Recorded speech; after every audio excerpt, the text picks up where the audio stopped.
Chanel எனும் brand உருவானது எப்படி தெரியுமா?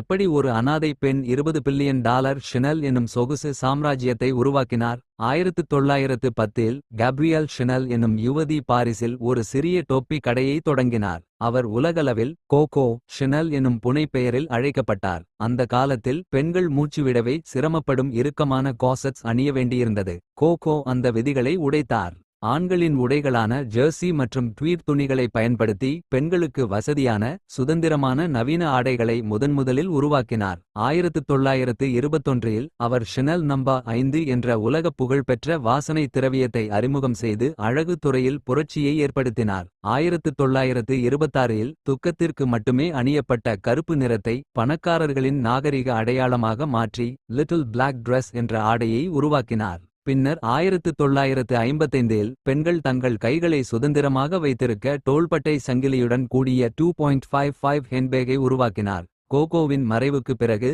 1983இல் லெஜெண்டரி ஜெர்மன் ஃபேஷன் டிசைனர் ஆன கார்ல் லாகர்ஃபெல்ட் இந்த நிறுவனத்தின் பொறுப்பை ஏற்றார். அவர் பிராண்டை நவீனப்படுத்தி அதன் புகழ்பெற்ற சிசி லோகோவை உலகளவில் கொண்டு சேர்த்தார். இன்று ஷெனல் பிராண்ட் மாபெரும் வெற்றியுடன் ஒரு சுதந்திரமான $பல பில்லியன் மதிப்புள்ள உலகளாவிய சாம்ராஜ்யமாக கம்பீரமாக நிற்கிறது.